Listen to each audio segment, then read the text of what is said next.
Good morning, good afternoon, good evening, YouTubers. This is Jerry Diamond, How to Get Out of Babylon.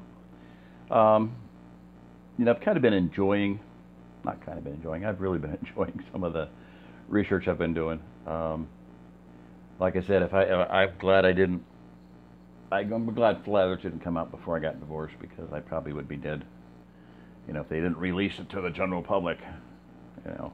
But whatever comes of all of it, it's a fascinating subject. I mean, I have a very solid background in mathematics and science, and I've never in my life run across anything so complicated and yet so simple.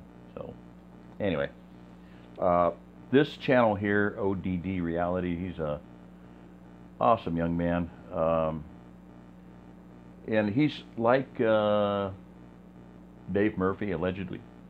Dave, in the sense that he's one of those people that absolutely, positively, without question, believes that the Bible is true when it describes the dome, the firmament, and earth.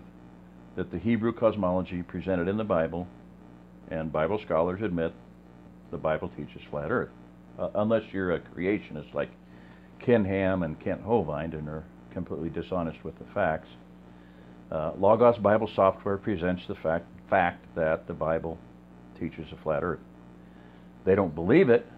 The people who wrote the software do not believe that the Bible is correct in the fact that the earth is flat. We've now discovered science. They're basically like Kent Hovind and Ken Ham in the sense that they believe in science.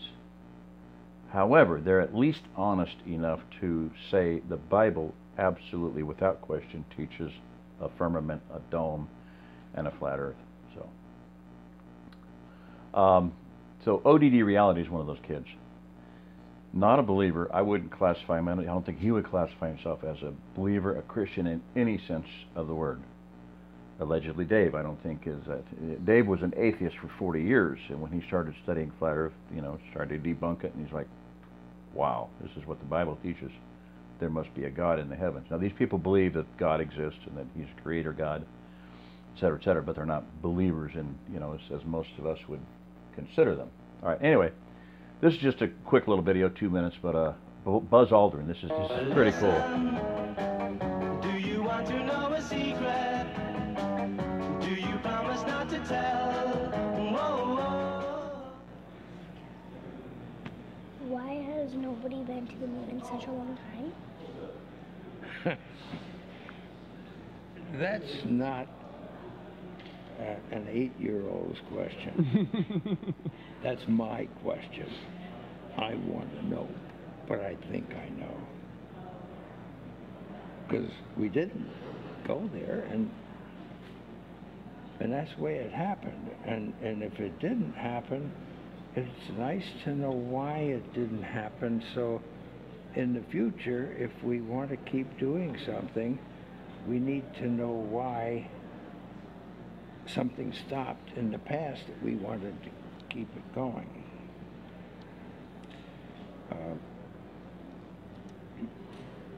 Money is a good thing.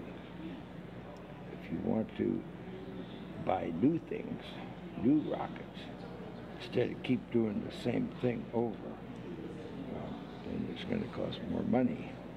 And other things need more money too. So having achieved what the president wanted us to do, and then what thousands, millions of people in America, and millions of people around the world. When we toured around the world after we came back, the most fascinating observation was signs that said, we did it. Not just us, not just America, but we, the world, different countries. They felt like they were part of what we were able to do. And that made us feel very good. Why has nobody been to the moon in such a long time? Because we didn't go there, and And that's the way it happened. And if it didn't happen, it's nice to know why it didn't happen. Money. Listen. So anyway, so I've had some, trolling here going on, and the stuff I've been doing, talking about flat Earth, it's a big no-no. So one guy actually sent me a video saying we went to the moon, and I'm like, are you kidding me? Are you serious? It's mind-boggling to me that anybody could believe that still. And I'll just show you real quick here the title is "A Funny Thing Happened on the Way to the Moon." I'm in the wrong channel. Blah, blah, blah, funny.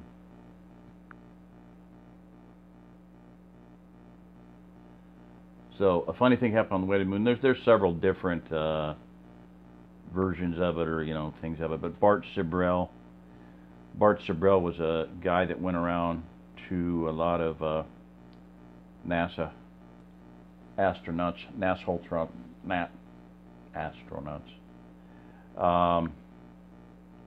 and asked them to put their hand on the Bible and swear that they walked on the moon. Now, Buzz actually slugged him in the face. You can see the extruded window, probably. So this is just a snippet of it. It's about 45 minutes, well worth watching. It's fabulous. It's actual NASA footage. This is the footage from inside the capsule that they supposedly were, John Glenn said they were 150,000 miles out. They were not beyond low Earth orbit. The Earth filled the entire portal of the capsule at about whatever they were, 200 miles up. They used construction paper to make an oval out of it, and you can actually see in the bottom here. Watch this video. The flag waving in the wind, the flag waving on the moon. Yeah, right. The massive amount of fuel they would have consumed, not just landing, but taking off. The fact that the boot, Armstrong's boot print that's on display in the museum, is a completely different sole than the print that he left on the moon, supposedly. I mean, there's just so many ridiculous, stupid holes in it. Neil deGrasse Tyson's reasoning is they had that much fuel. They didn't go to the Piggly Wiggly and back.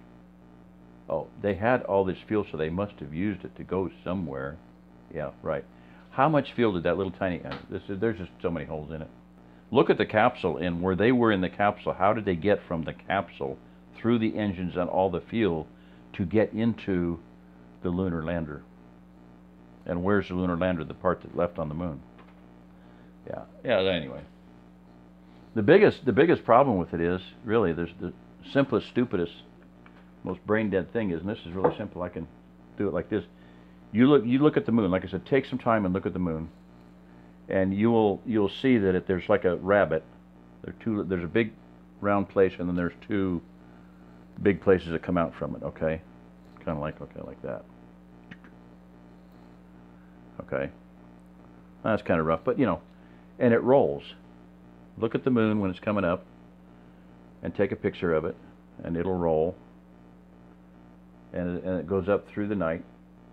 It's cartwheeling, and when it goes down, it's cartwheeling, and it's very simple to see.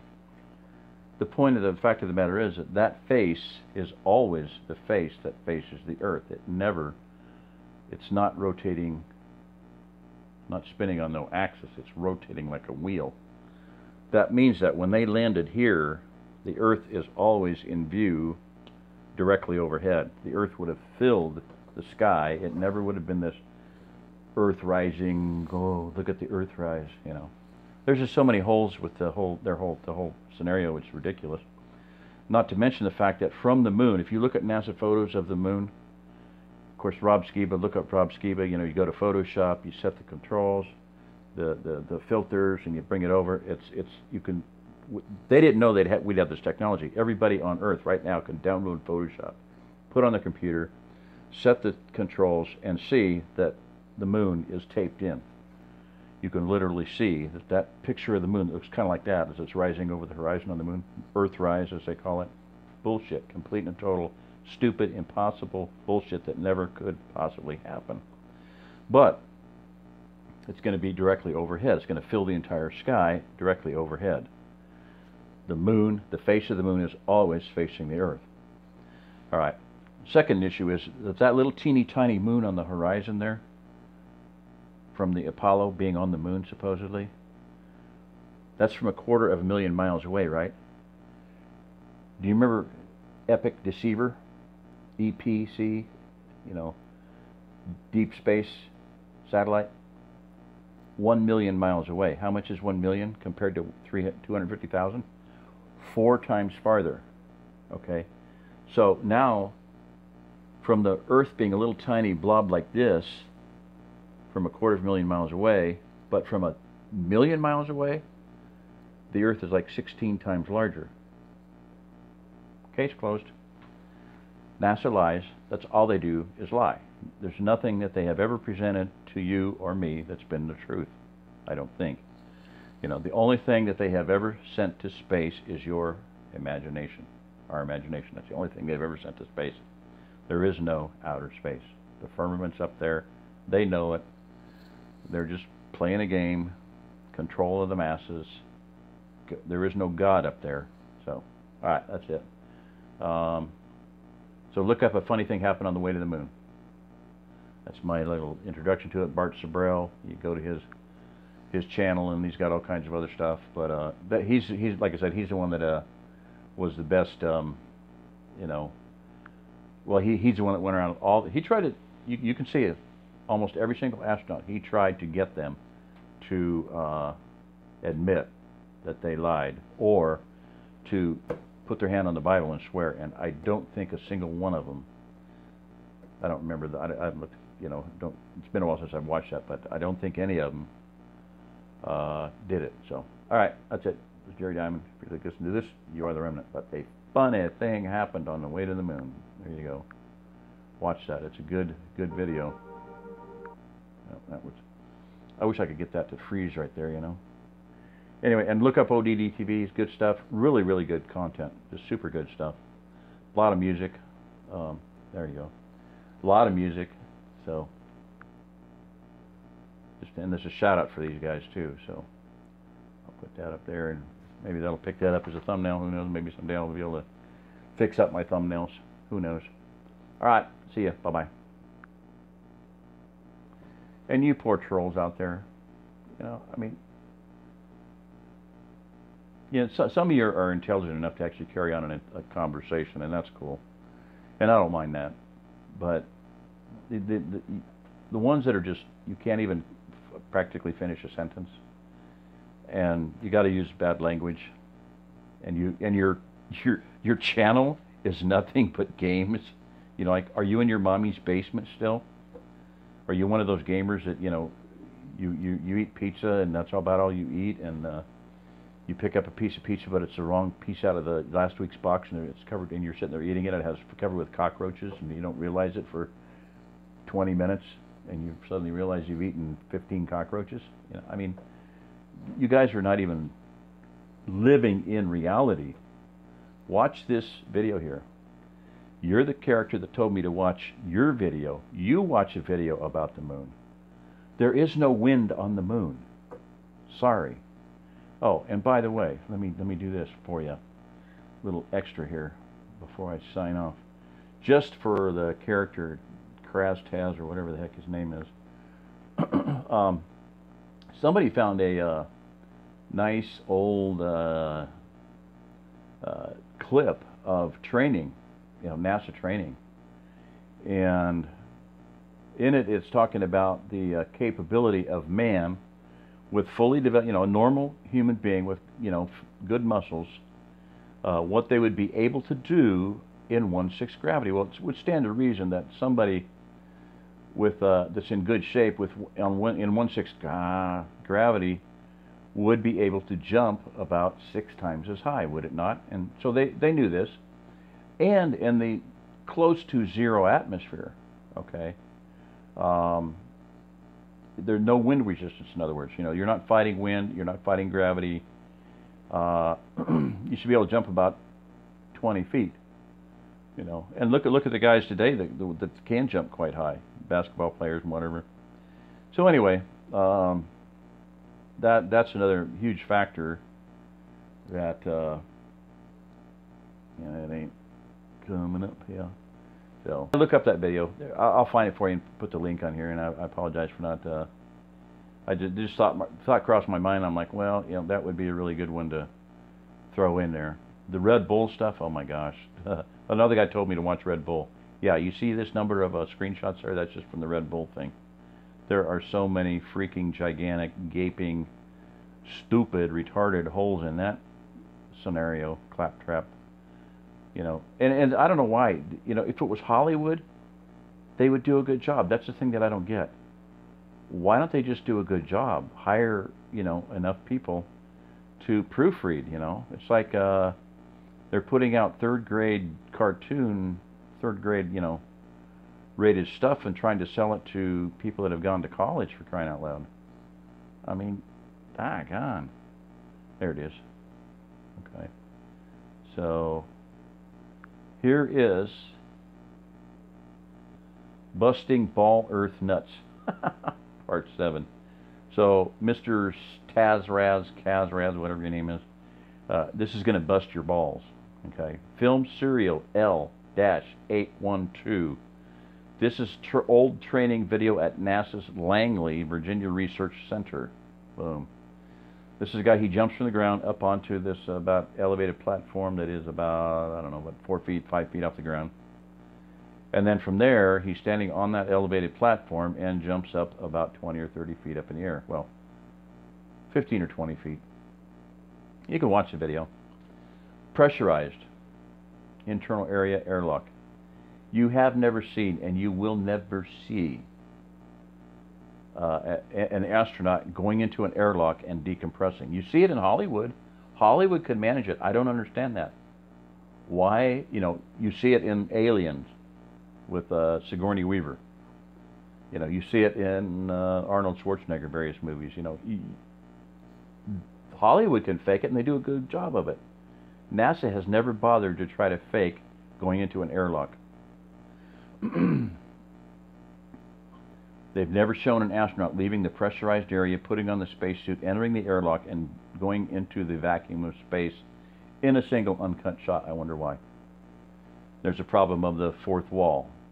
You know, in other words, why have you've never seen and never will see a pan shot of a camera going 360 degrees? Because what's behind him is the bogus thing. You never have an uncut shot, a 360 degree panorama, because they can't do it. They're only focusing on what they're faking you out at, but faking you with. So anyway, you can look for old stuff like that. Film serial L38. So official claim by NASA: 1 million molecules per cubic centimeter near the lunar surface, versus at sea level. You know, that's the thing of, we're fighting a lot of air density. And I grew up in Denver, and I went up to Idaho, and it was a lot lower altitude. And I remember just going like, wow. I had my hand out the window, and I was just, I can feel it. I can feel the air. It felt like a sponge. I could actually feel it with my fingertips, my hand. I was squeezing it. After having lived in Denver my whole life, I was like, wow, that's pretty cool. There's air down there. Actually is something down here, you know. So, on the moon, nothing to speak of. So, yeah, high 500-degree temperature fluctuations, and there's a range of materials used supposedly in their spacesuits that would, you know, most of them would be boiling. So, yeah, there's one of the most. Get me out of the picture there. Bam. There is a breathtaking view of the Milky Way from the surface of Mars. Okay, good night. See ya. Bye-bye.